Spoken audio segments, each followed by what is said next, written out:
Hello students, welcome to chemistry class 11th by Gaurav sir. और हम बच्चों बात कर रहे हैं स्ट्रक्चर ऑफ एटम के बारे में। स्ट्रक्चर ऑफ एटम में हम लोगों ने अब तक पढ़ लिया है रदरफोर्ड मॉडल और उसके ड्रॉबैक्स, और उसके बाद हम बात कर रहे थे इलेक्ट्रॉन के डुअल नेचर के बारे में। लास्ट लेक्चर में इलेक्ट्रॉन के डुअल नेचर को पढ़ते पढ़ते हमें समझ में आया कि हमें वेव्स के बारे में पढ़ना है, इलेक्ट्रोमैग्नेटिक वेव्स के बारे में पढ़ना है। तो हमने लास्ट लेक्चर में इलेक्ट्रोमैग्नेटिक वेव्स को डिस्कस करा था, और उसके बाद बच्चों हमने क्या करा, उसके बाद हमने डिस्कस करा about properties of waves. Properties of waves में हमने अब तक क्या क्या पढ़ लिया है। हमने पढ़ लिया है वेवलेंथ, हमने पढ़ लिया है फ्रीक्वेंसी, एम्पलीट्यूड, टाइम पीरियड और वेलोसिटी। इसके अलावा हमने वेलोसिटी और फ्रीक्वेंसी का और वेवलेंथ का रिलेशन भी पढ़ा था, that is v equal to n lambda. हमने ये भी पढ़ा था कि इलेक्ट्रोमैग्नेटिक वेव्स की जो क्या कहते हैं अपना वेलोसिटी होती है वो कांस्टेंट होती है 3 × 10⁸ मीटर पर सेकेंड। अब आगे बात करते हैं बच्चों। आज आगे क्या बात करनी है हमें, दैट इज़ कि कैसे कैसे जो वेव्स हैं उनकी और कोई प्रॉपर्टी होती है। हाँ, वेव नंबर के बारे में। तो चलिएगा बात करते हैं किसके बारे में। लास्ट प्रॉपर्टी है हमारे पास wave number, that is wave number.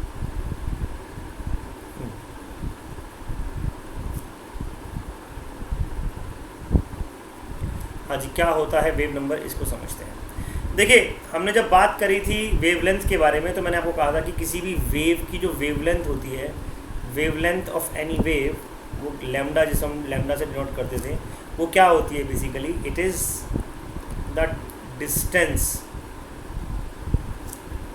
और you can say length, basically बहुत सिंपल वर्ड में length of one wave, of one wave. एक वेव की कितनी वेव है, लेंथ है, वो वेवलेंथ कहलाती थी। From crest to trough, trough to trough, crest to crest, trough to trough etcetera, हमने ये बात करी थी रिपीटेड मोशन होने से पहले। अब इसका ठीक उल्टा होता है वेव नंबर की। मान लीजिए मैं आपसे ये कहता हूँ कि मेरे पास एक डिस्टेंस है m मीटर या 1 मीटर। अब मैं आपसे पूछता हूँ कि इस 1 मीटर में कितनी वेव हो गई हैं,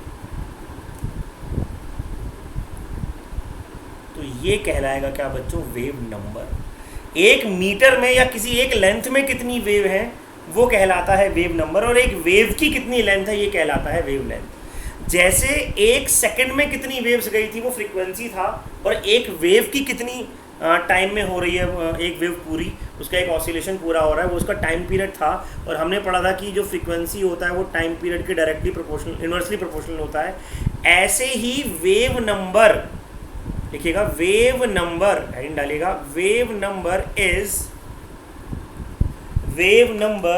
the number of waves.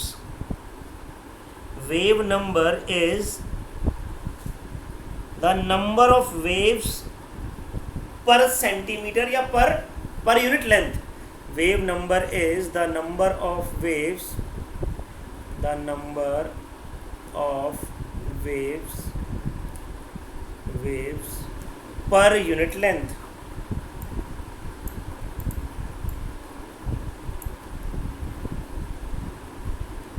Per unit length. Generally हम ये सेंटीमीटर में निकालते हैं, तो मतलब मीटर में नहीं निकालते हैं, सेंटीमीटर में निकालते हैं, तो ये ध्यान रखिएगा। अब इसका सिंबल क्या होता है बच्चों, बहुत ध्यान से समझना। इसका सिंबल होता है बच्चों न्यू बार, यानी कि आप न्यू के ऊपर बार लगा देते हो तो ये वेव नंबर कहलाता है।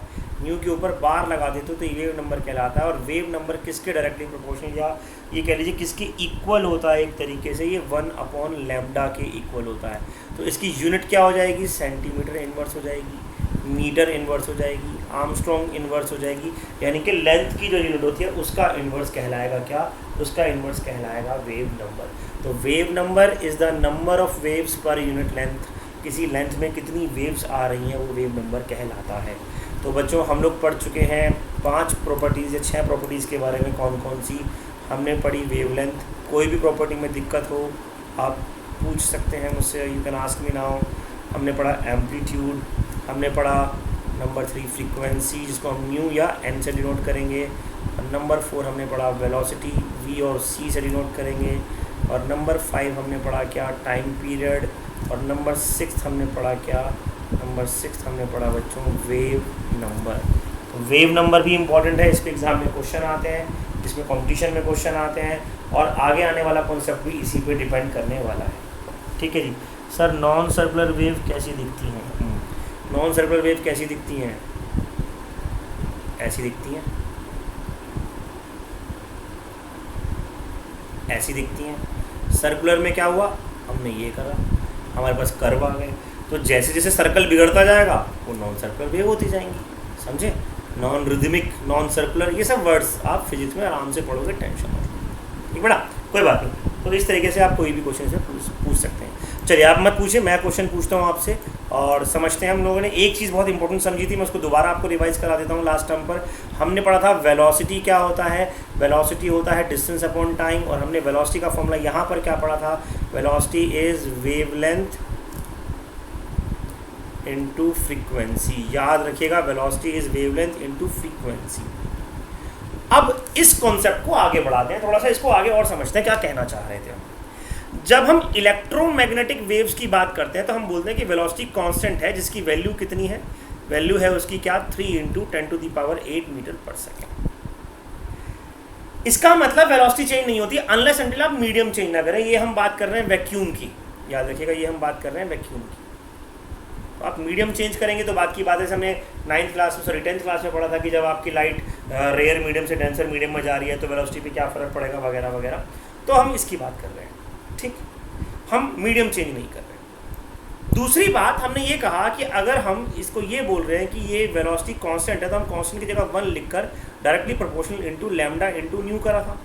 और हमने क्या कहा था, हमने कहा था lambda is directly proportional to, lambda क्या हो जाएगा, डायरेक्टली प्रोपोर्शनल टू 1/न्यू, या lambda is inversely proportional to nu. तो हम इसमें क्या कमेंट कर सकते हैं, हम ये कमेंट कर सकते हैं, if any electromagnetic wave have more wavelength, तो उसकी फ्रीक्वेंसी क्या हो जाएगी। देखो मैं 10th में बता चुका हूं तुम्हें ये बात, इफ एनी इलेक्ट्रोमैग्नेटिक वेव है मोर वेवलेंथ देन इट्स फ्रीक्वेंसी। बहुत इंपॉर्टेंट टर्म है, कंपटीशन जब तुम पढ़ोगे तुम कहोगे सर इससे हमारे पानी कितने ही क्वेश्चन सॉल्व हो गए, विल बी लेस। एक दो नहीं, बहुत सारे क्वेश्चन आपके कम, मतलब आई मीन सॉल्व हो जाएंगे, ठीक है, लेस होती है। तो जितनी ज़्यादा वेवलेंथ उतनी फ्रीक्वेंसी कम होगी, एंड वाइस वर्सा, इसका उल्टा भी होगा, एंड वाइस वर्सा। अब हमने बच्चों एक बात और पढ़ी, हमने पढ़ी कि इलेक्ट्रोमैग्नेटिक वेव्स के एग्जांपल क्या क्या है। माइक्रोवेव है, हमने एक माइक्रोवेव पढ़ा, हमने एक्स रेज पढ़ी, हमने गामा रेज पढ़ी, ये सब किसके एग्जाम्पल हैं, ये इलेक्ट्रोमैग्नेटिक वेव्स के एग्जाम्पल है। हमने विजिबल रेज पढ़ी, ये क्या होती हैं विजिबल रेज, अभी बात करेंगे। हमने यूवी रेज पढ़ी, इंफ्रारेड रेज पढ़ी, ये सब क्या है, इंफ्रारेड रेज, ये सब क्या है, हमने ये सब पढ़े किसमें, एग्जाम्पल ऑफ इलेक्ट्रोमैग्नेटिक वेव्स। अब मैं तुम्हें थोड़ा सा 10th क्लास में ले जाकर फिर वापस लाता हूँ, तुम्हें थोड़ा पास्ट दिखाता हूँ। टाइम मशीन में बैठते हैं और हम पीछे जाते हैं और हम वहाँ पर एक वर्ड पढ़ते हैं बच्चों। हमारा आज का वर्ड यही वाला होने वाला है, स्पेक्ट्रम। कोई बताएगा क्या था स्पेक्ट्रम, जो हमने 10th क्लास में पढ़ा था, spectrum. What is spectrum in 10th class you have done?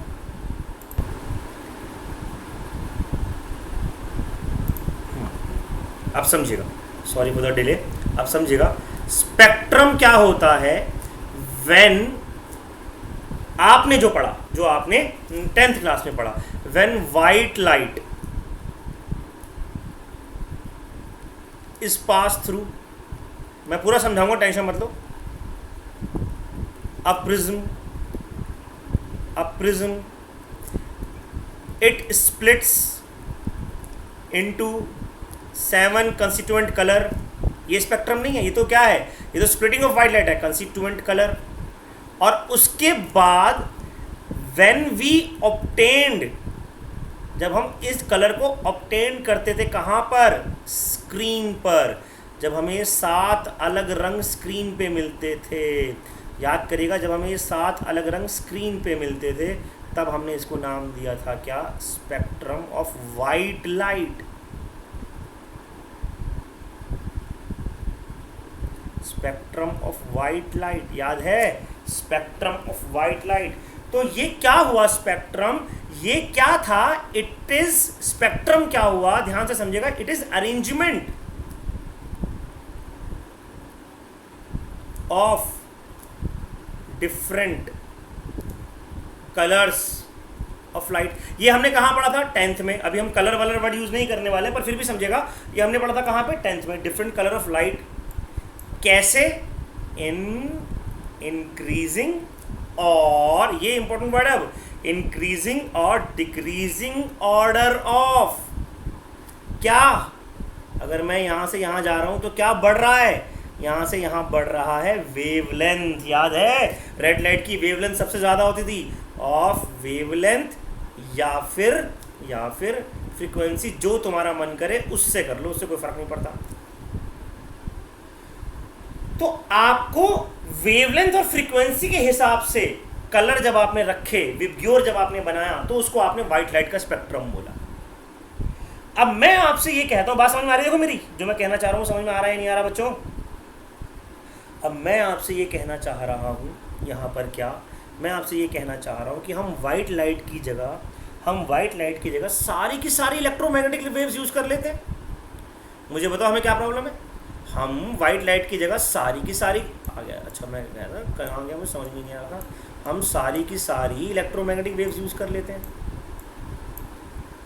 तो हम बोलेंगे, अब हमारा वर्ड क्या आ गया? हमारा वर्ड आ गया बच्चों क्या? दैट इज स्पेक्ट्रम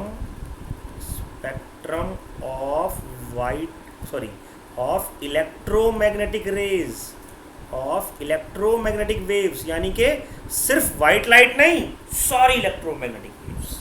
और जब हम सारी इलेक्ट्रोमैग्नेटिक वेव्स का स्पेक्ट्रम बनाते हैं, उसको हम अरेंज करते हैं, सारी की सारी इलेक्ट्रोमैग्नेटिक वेव्स का अरेंजमेंट करते हैं, तो भैया आपके सामने एक स्क्रीन पर पिक्चर खुलकर दिखेगी। उस पिक्चर को देखेंगे, ये है इलेक्ट्रोमैग्नेटिक स्पेक्ट्रम। अब ध्यान से देखिएगा, हालांकि तुम्हें ये सारा लर्न नहीं करना है, डरना मत कि सर ये वैल्यूज़ याद करेंगे हम, हमारे बस की नहीं, हम साइंस छोड़ रहे हैं, है ना। संन्यास मत ले लेना साइंस से।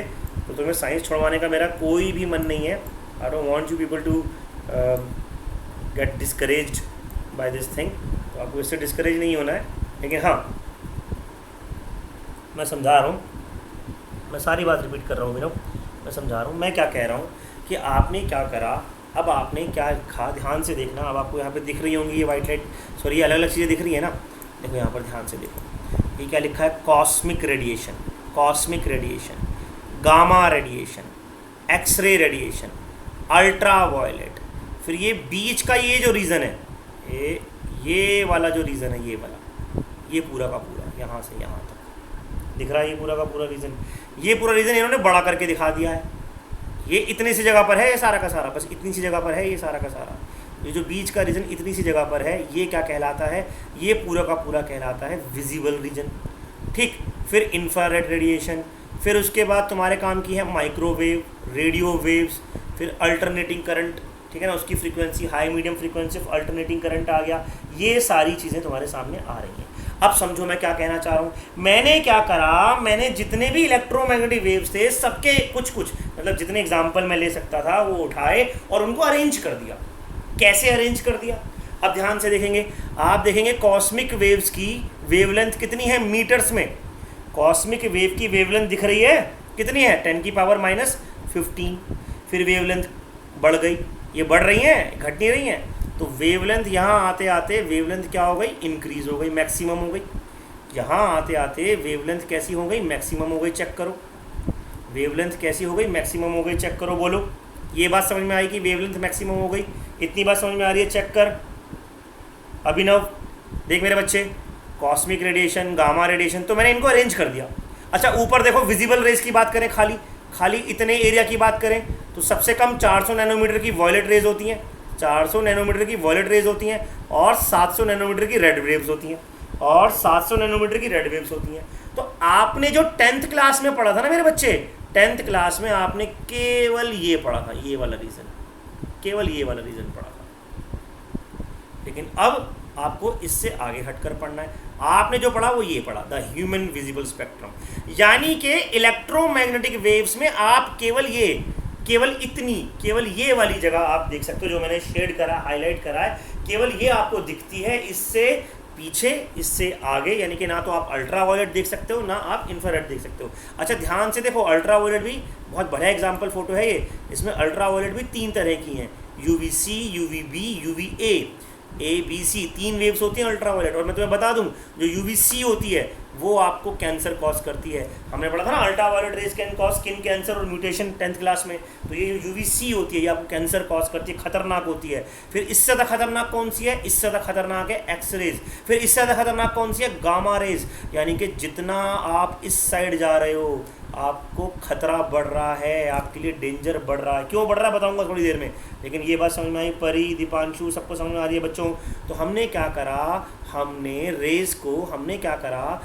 इन रेस को उनके डिक्रीजिंग से इंक्रीजिंग ऑफ वेवलेंथ। तो ये जो हमारा एग्जाम्पल है ये क्या है? लैम्डा इंक्रीज हो रहा है। और अगर हम फ्रीक्वेंसी की बात करें, सर अगर दिखती थी, हाँ अक्षत ने ये बात पूछी, भाई दिखती नहीं तो पता क्या चला? तेरे को ऑस्ट्रेलिया दिखता है? चलो ऑस्ट्रेलिया छोड़ दो, कुतुब मीनार दिखता है? क्या सर कैसी बात कर रहे हो? कुतुब मीनार दिख रहा है भाई, देखो तालियां। अक्षत को कुतुब मीनार घर बैठे बैठे दिख रहा है, जाके देखना पड़ेगा ना। ऐसी इनको निकाल के इनको जज करना पड़ता है, इनके लिए अलग तरह के कैमरे बनाते हैं। हुड्डा भाई तूने ऐसी बात कर दी, इंफ्रारेड कैमरे नाम सुना नहीं सुना? इंफ्रारेड कैमरे, अल्ट्रावायलेट कैमरे वो बनाने पड़ते हैं। डिस्कवरी देखा करो कभी, उसमें आता ही नहीं आता जैसे, या कभी तुमने कोई इंग्लिश मूवी देखी होगी, आजकल तो हिंदी मूवीज भी बढ़िया बढ़िया बनने लगी हैं। जैसे अपने वो मूवी आई थी जिसमें हाउस द जोश, क्या नाम था मूवी का नाम भूल गया।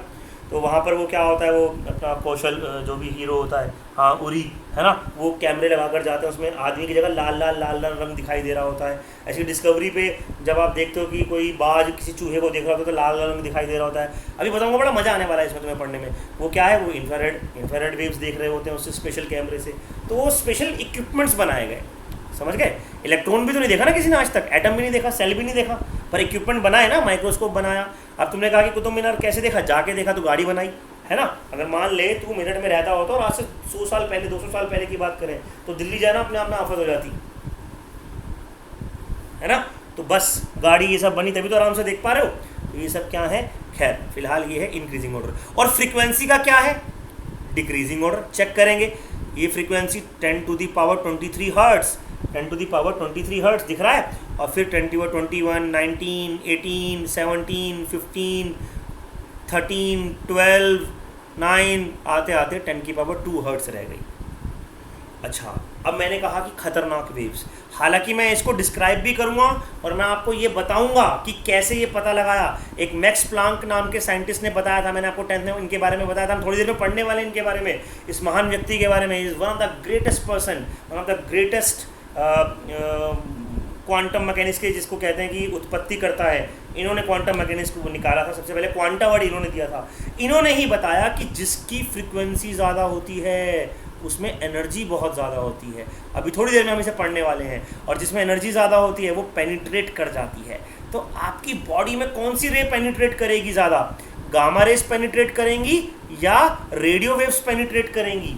गामा रेस पेनिट्रेट करेंगी या रेडियो वेव्स? जिसकी फ्रीक्वेंसी ज़्यादा है। तो इन दोनों में से किसकी फ्रीक्वेंसी ज़्यादा है? गामा की ज़्यादा है, तो गामा चीरती हुई निकल जाएंगी, ठीक है।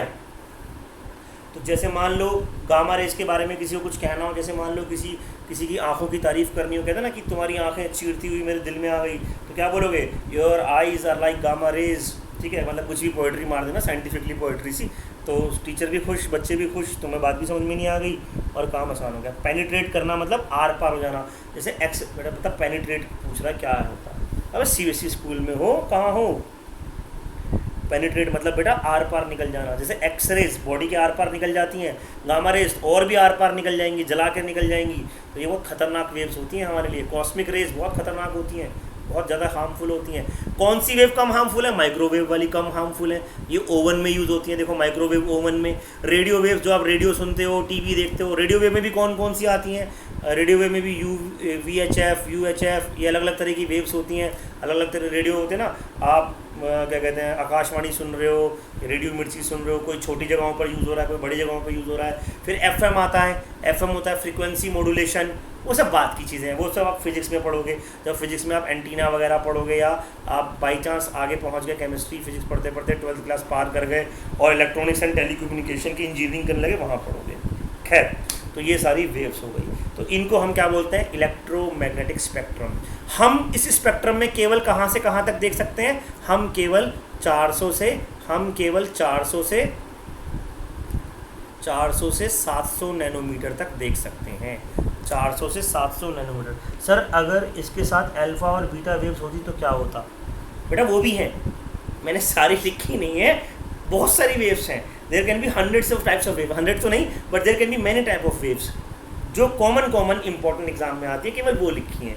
ऐसे तो फिर अब जैसे यूवी में भी 3 हो गई ना, ABC हो गई, ऐसी एक्सरेज में देखो, जैसे यहाँ पर रेडियो वेव्स बहुत सारी अलग अलग लिखी हुई हैं, ये आपके कंपटीशन में आती थी, इसलिए मैं पढ़ा नहीं रहा हूँ, यहाँ पर कंपटीशन के लिए आती थी। तो बहुत सारी वेव्स हैं, पर मैंने सिर्फ उतनी लिखी जो हमारे काम के, जो एग्जाम में ज़्यादा आती हैं या आपको ज़्यादा पढ़नी चाहिए। अब कई बार क्या होता है, अब कई बार हमसे पूछा जाता है कि भाई ये वेव्स आती कहाँ से हैं, ये क्वेश्चन एग्जाम में आता है, तो नोट करते रहेंगे। सबसे पहले बात करते हैं कॉस्मिक वेव के बारे में। किसके बारे में? कॉस्मिक वेव के बारे में। नाम से पता चल रहा होगा, व्हाट इज कॉस्मिक? जल्दी जल्दी बताएंगे, टाइम थोड़ा कम है। What is cosmic? Cosmo, cosmology is the study of space, study of planets, या बल्कि गैलेक्सीज, यूनिवर्स, है ना, आउटर स्पेस। तो आउटर स्पेस से आने वाली वेव्स कॉस्मिक वेव्स होती हैं, ये बड़ी खतरनाक होती हैं। सर फिर तो ये वेव्स हमें बड़ी नुकसान पहुंचानी चाहिए, पहुंचानी तो चाहिए, पर ये बहुत दूर होती हैं हमसे। भगवान की दया है कि हमसे बहुत दूर है ना। जैसे शनि बहुत ही दूर है, अगर उसकी वेव तुम्हारी बॉडी पर, उसकी परछाई भी पड़ गई, कहते हैं ना कि भाई शनि देव का प्रकोप चल रहा है ना, ऐसे कहते नहीं कहते, या मंगल का कोप चल रहा है, तो भाई उनकी वेव्स तुम्हारे पर असर डाल रही हैं। सोचो इतनी दूर से इतना असर डाल देती हैं, पास आ गई तो तुम्हारा क्या हाल करती, मंगल ही मंगल हो जाता, शनि शनि हो जाता तुम्हारी ज़िंदगी में। तो ये क्या है, ये कॉस्मिक वेव्स होती हैं। कहाँ से होती हैं? प्लैनेटरी वेव्स कहलाती हैं। कौन सी वेव्स कहलाती हैं? प्लैनेटरी वेव्स कहलाती हैं। तो इसको हम ओरिजिन नहीं करते, ये तो वहीं से आ जाती है। फिर आती है बच्चों गामा रेज। गामा रेज कहाँ से निकलेंगी? हमें पता ही है, हमने पढ़ रखा है, हमने रेडियो एक्टिविटी पढ़ा था। भैया मैं नोट्स भेज दूंगा, ज़्यादा उतावले मत होना। गामा रेज कहाँ से निकल रही हैं? From radio active decay. ये कहाँ से निकल रही थी? रेडियो एक्टिव डिके से। ऐसी अल्फा भी वहीं से निकलती है, बीटा भी वहीं से निकलती हैं। फिलहाल मैंने गामा पढ़ा है, तो ये कहाँ से निकली? एग्जाम में क्वेश्चन आएगा, the gamma rays originate from radio active decay. ठीक है। फिर आती हैं बच्चों कौन सी? X raise. हाँ जी, कौन बताएगा? बहुत जल्दी से बताइए। एक्स रेज,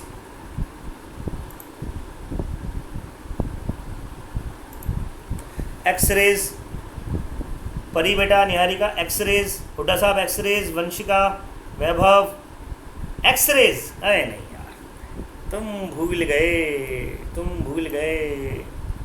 तुम भी भूल गए। एक शेर सुनाता हूँ बहुत बढ़िया, तुम्हें, मेरे को बड़ा प्यारा शेर लगता है वो। हम भी भूल गए तुमको भी याद ना रहा, हम भी भूल गए तुमको भी याद ना रहा। एग्ज़ाम आया फिर छोड़ो, शेर थोड़ा गड़बड़ हो गया, फिर कभी सुनाऊंगा, आज तुम्हें किलसाना नहीं चाहता। एनी हाउ, तो एक्सरेज कहाँ से निकलती हैं? व्हेन कैथोड रेज, याद करिए, स्ट्राइक ऑन एनी मेटल। बेटा इसका मतलब पुराने लेक्चर पढ़ नहीं रहे हो। Strike on any metal they produce X rays. बताया था या नहीं बताया था? हाँ या ना? फिर हाँ या ना बोलो। भूलना नहीं है विभू भाई, देवांश जी, भूलना नहीं है। तो यही तो बात है ना। फिर तुम कहोगे सर ये गड़बड़ हो गई हमसे, तो आपने तो पढ़ाया नहीं, हमें एग्ज़ाम में आ गया। हर चीज़ एग्ज़ाम में आएगी, हर चीज़ के पीछे रीज़न दे रहा हूँ। तो ये कहाँ से निकलेंगी? ये निकलेंगी when cathode rays. Cathode rays किस पे स्ट्राइक करती हैं? कैथोड रेज मेटल की सरफेस पे स्ट्राइक करती हैं। ठीक है जी। फिर आती है जी ultra violet rays. Ultra violet rays कहाँ से निकलेंगी? वैसे तो अल्ट्रा वायलेट रेज का सबसे बड़ा सोर्स कौन सा है? अल्ट्रा वायलेट रेज का सबसे बड़ा सोर्स है सन। कौन है? सन, सूर्य भगवान। अच्छा, सूर्य भगवान की खास बात बता देता हूँ मैं तुम्हें। सन इन सभी का बड़ा सोर्स है। सारी रेज सन से निकलती हैं, बस कुछ हम तक पहुँचते, कुछ नहीं पहुँचती। अल्ट्रा वायलेट हम तक पूरी नहीं पहुँच पाती, पहुँच गई तो हम पहुँच जाएंगे उनके पास, है ना। तो sun is the best source of all electromagnetic waves. सारी ही इलेक्ट्रोमैग्नेटिक वेव्स निकाल रहे हैं सन भगवान तो। पर यूवी रेज वहाँ से पढ़ते हैं। आर्टिफिशियली हम कहाँ से प्रोड्यूस करते हैं? एग्जाम में क्वेश्चन आता है, UV rays can be produce bye, जैसे आपके घरों में फिल्टर वाटर वाला लगा हुआ है ना, अल्ट्रा वायलेट फिल्टर वाटर उसमें लगा होता है, और बहुत सारी जगहों पे लगा होता है। तो कैसे बनाते हैं? By, can be produce by hydrogen, hydrogen ले सकते हो आप, या आप ले सकते हो अपना जिनोन ले सकते हो, मरकरी ले सकते हो। इनके लैंप आते हैं, मरकरी लैंप हो गया, यानी कि उस लैंप के अंदर ये गैस यूज़ करी जाती है। Hydrogen lamp, xenon lamp, mercury lamp etcetera can be use in vacuum to produce, इसके अंदर हम स्पार्क करते हैं, जब इसमें हम स्पार्क करते हैं लैंप्स के अंदर तो फिर ये रेज प्रोड्यूस होती हैं। बहुत बहुत मुश्किल से प्रोड्यूस होती हैं अल्ट्रावायलेट रेज हमसे, लेकिन इस तरीके से प्रोड्यूस होती हैं। ठीक है, तो ये कहाँ से निकली? लैंप से। कौन से लैंप से? हाइड्रोजन लैंप, मरकरी लैंप या अल्ट्रावायलेट लैंप। याद रखेंगे, बोलिए कोई दिक्कत?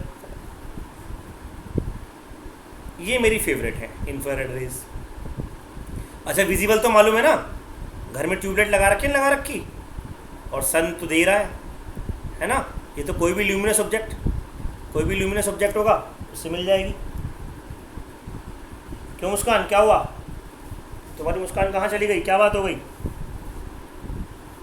चलो कोई बात नहीं। इंफ्रारेड रेज कहाँ से निकलती हैं? दुनिया में कोई भी चीज़ जिसमें हीट होगी, अरे ह्यूमन छोड़, किसी भी चीज़ में जिसमें हीट होगी वो इंफ्रारेड रे निकालेगी। जितनी हीट बढ़ती जाएगी उतना अच्छा इंफ्रारेड रेज में नज़र आता जाएगा। तो देख रहे हैं, जैसे कोई जानवर होता है, तो जो जानवर होता है वो क्या करता है, वो जानवर मर रहा होता है, मर जाता है, तो उसमें से ब्लू कलर की लाइट निकलती हुई दिखाते हैं वो लोग फॉर इंडिकेशन। और जब तक वो जिंदा होता है तब तक उसके अंदर से क्या निकल के दिखा रहे होते हैं? तब तक उसके अंदर से वो इंफ्रारेड रेज निकल के होते हैं। तो मैंने बताया था 10th में तुम्हें, एक बात याद रखना, किसी को बोलना you are looking very hot, याद है? You are looking very hot, ये मत बोलना you are looking very hot. क्या बोलोगे? You are emitting very high infrared rays today. कितनी बढ़िया बात लग गई नहीं? You are emitting very high infrared, बहुत बढ़िया इंफ्रारेड निकाल लो भाई आज, क्या बात। कभी सर को बोल दिया करो, चलो कोई बात नहीं। और भैया माइक्रोवेव्स कहाँ से निकल रही हैं? आर्टिफिशियली ओवन से निकल रही हैं, लिखा ही हुआ है। रेडियो वेव्स, रेडियो एंटीनास होते हैं, वहाँ से निकल रही हैं। तो इस तरीके से इनका ओरिजिन पूछा जाता है, वो ओरिजिन मैंने आपको बता ही दिया है। हाँ, रेडियो वेव्स इलेक्ट्रिक सर्किट से भी निकलती हैं, याद रखिएगा। इलेक्ट्रिक सर्किट भी क्या करता है? रेडियो वेव्स निकाल सकता है आराम से। तो भैया इलेक्ट्रोमैग्नेटिक वेव्स और उनके एमिशंस कैसे कैसे होते हैं, कहाँ कहाँ से होते हैं, और ये क्या होता है स्पेक्ट्रम। आपने 10th क्लास में क्या पढ़ा? केवल लाइट रेज का, ये इंफ्रारेड से पहले और अल्ट्रावायलेट के बाद तक का, बस ये वाला स्पेक्ट्रम पढ़ा था आपने। लेकिन अब आपको इस स्पेक्ट्रम से आगे बढ़ते हुए, अच्छा अब एक बार बताओ, अब तो तुमने बात पढ़ ली ना दोबारा से कि जिसका फ्रीक्वेंसी ज़्यादा उसका पेनिट्रेशन पावर ज़्यादा। तो अब मुझे बताओ कि वॉयलेट लाइट या अल्ट्रावायलेट ज़्यादा खतरनाक हुई या infrared? Which will make you more harm, ultraviolet और इंफ्रारेड? अल्ट्रावायलेट, है ना। इसी तरीके से आपको ये समझ में आ जाएगी कहानी सारी की सारी। और हमने ये भी पढ़ा था, एक बात तुम्हें याद होगा, हमने ये भी पढ़ा था कि जिसका लैम्डा ज़्यादा होता है, जिसकी वेवलेंथ ज़्यादा होती है, वो दूर तक ट्रैवल कर सकती है। इसीलिए बच गए बेटा कॉस्मिक वेव से, इनकी वेवलेंथ कम होती है। अगर इनकी वेवलेंथ ज़्यादा होती, देख लो भगवान को पता था, उन्होंने बचा लिया तुम्हें। अगर इनकी वेवलेंथ ज़्यादा होती तुम निपट लेते, तुम होते ही नहीं। निपटते कहाँ से? क्योंकि तुम्हारे से पहले वाले भी नहीं होते, उनसे पहले वाले भी नहीं होते, उनसे पहले वाले भी नहीं होते, समझे? तो भैया जिसका लैम्डा, ऐसी रेड वेव्स, जो रेड लाइट होती है वो दूर तक जाती है, डेंजर सिग्नल के लिए यूज़ करी जाती है। तो जिसका लैम्डा ज़्यादा, that can travel to a far distance. तो ये सब प्रॉपर्टीज़ हैं, ये एग्ज़ाम में आनी है, कंपटीशन में आनी है, आपको लर्न करनी है इलेक्ट्रोमैग्नेटिक रेडिएशंस के बारे में। अब इसी रेडिएशन से, अच्छा एक बात बताओ, हम ये पढ़ क्यों रहे हैं सारा कुछ?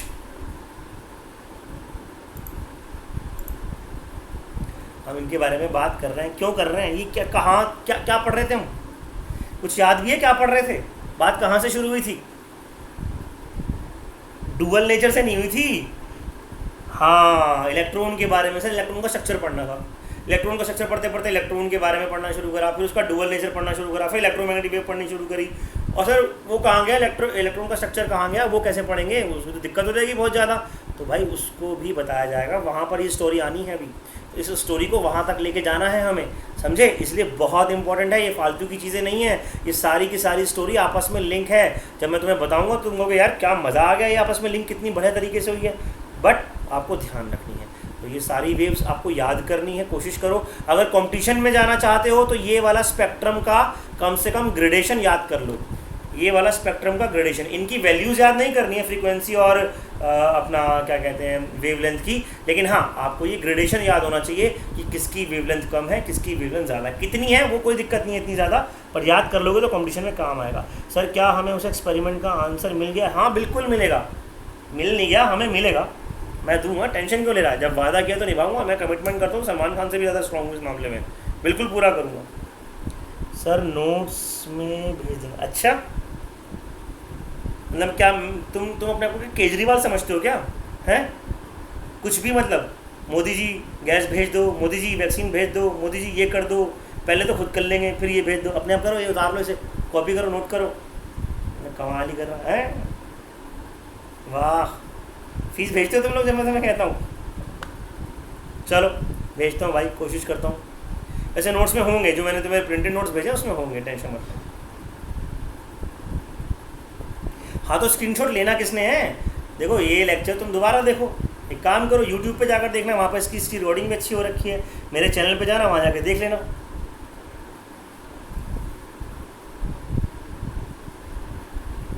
ठीक है, लेकिन वहाँ पर तब देखोगे जब मैं इसको तुम्हें अलाउ करूँगा। भेज दूंगा मेरे भाई, भेज दूंगा, टेंशन मत ले। चलो तो आज के लिए इतना रखते हैं बच्चों, कल हम मिलेंगे, कल हम इसको आगे बढ़ाएंगे। इंपॉर्टेंट टॉपिक चल रहा है, बिल्कुल भी स्किप नहीं करेंगे, डेली क्लास ज्वाइन करनी है, याद रखिएगा। तब तक के लिए इतना ही रखते हैं।